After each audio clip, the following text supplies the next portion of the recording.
Setelah menyadari bahwa sosok yang ia temui adalah arwah Yunjae, Mujin langsung bergegas ke ruang ICU. Di sana tubuh Yunjae sedang diperiksa oleh tim medis. Mujin bertemu dengan kakak Yunjae dan bertanya apa yang sebenarnya terjadi. Kakaknya menjelaskan bahwa Yunjae dilarikan ke rumah sakit karena dehidrasi. Dan anehnya lagi, ia ditemukan bekerja di sebuah toserba sebagai karyawan lepas. Padahal sebelumnya ia pernah bilang bahwa sudah mendapatkan pekerjaan tetap. Merasa ada yang janggal, Mujin menawarkan jasanya untuk menyelidiki kasus ini secara cuma-cuma. Sang kakak menerima dengan penuh haru karena kondisi keuangan keluarga memang sedang sulit. Setelah itu, Mujin baru ingat bahwa ia sebenarnya datang untuk menjenguk Hiju dan Ginwoo.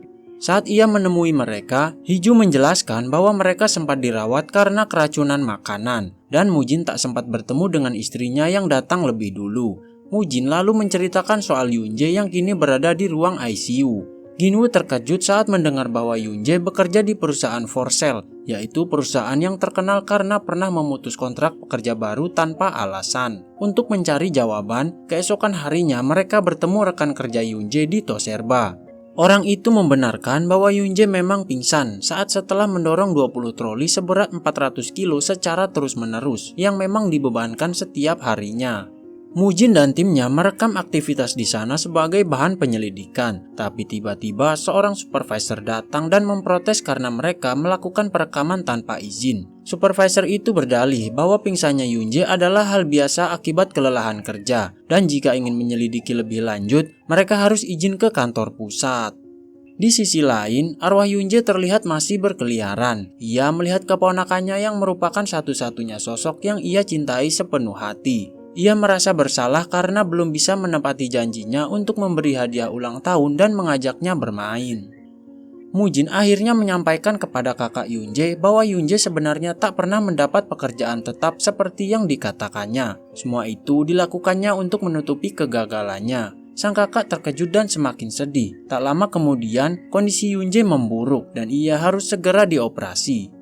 Di saat bersamaan, arwah Yunjae mengatakan pada Mujin bahwa ia sudah menyerah. Ia merasa keberadaannya hanya menyusahkan keluarga, terutama setelah mendengar pembicaraan suami kakaknya soal biaya rumah sakit. Untuk mencari petunjuk lain, Mujin, Hiju, dan Ginwoo mencoba memanggil malaikat penjaga arwah yang biasa mereka temui. Karena tak berhasil, mereka memilih cara ekstrim, yaitu mengunci Mujin hingga berada di ambang kematian. Cara ini berhasil, Mujin akhirnya bertemu sang malaikat. Namun malaikat itu hanya berkata, Yunjae masih hidup dan kalian sendiri yang harus menyelamatkannya. Sayangnya, Hiju tidak percaya pada ucapan Mujin.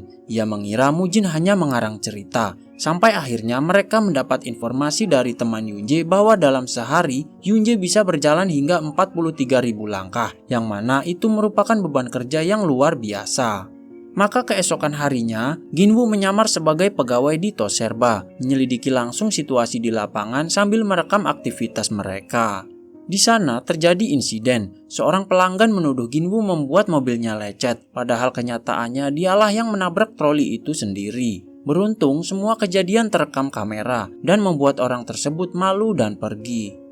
Mereka pun mengunggah video penyamaran Ginwoo ke media sosial, berharap mendapatkan dukungan. Namun ternyata komentar yang datang justru berisi hujatan pada Yunjae. Netizen menganggap Yunjae terlalu manja, bahwa kondisi kerja seperti itu memang sudah biasa. Sementara itu, operasi Yunjae berjalan sukses, tapi dokter mengatakan semuanya kini tergantung pada semangat hidup sang pasien.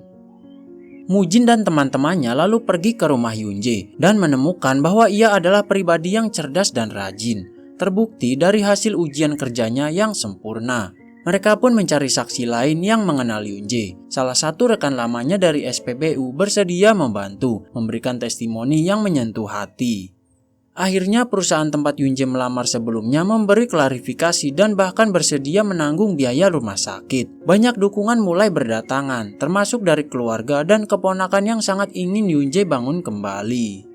Mujin kembali mencari arwah Yunjae dan membujuknya untuk tidak menyerah. Ia mengajaknya pergi ke pantai, tempat impian Yunjae yang belum pernah ia kunjungi. Di sana, Mujin memberikan semangat, mendorong Yunjae untuk kembali hidup dan menjadi advokat buruh sepertinya. Mujin berencana akan mendirikan firma hukum ketenaga kerjaan. Ia akan merekrut Yunjae ketika dia sudah lulus nanti. Yunjae pun mulai tersenyum dan setuju. Setelah kembali ke rumah sakit, suster memberitahu kakaknya bahwa kisah Yunje sedang hangat diperbincangkan. Orang-orang banyak yang mendoakan Yunje agar segera siuman. Keesokan harinya, Yunje akhirnya sadar. Ia membuka mata dan tersenyum kepada keluarganya. 1 bulan berlalu, hubungan Hiju dan Ginwoo semakin dekat. Hiju akhirnya menerima cinta Ginwoo, dan hari itu menjadi hari pertama mereka resmi berpacaran. Kemudian mereka berkumpul di tepi sungai Han, memenuhi janji mereka pada Yunje yang kini sudah pulih total, yaitu makan ayam goreng dan minum bir bersama. Yunje pun mengatakan akan bergabung dengan Mujin dan memperjuangkan hak para pekerja.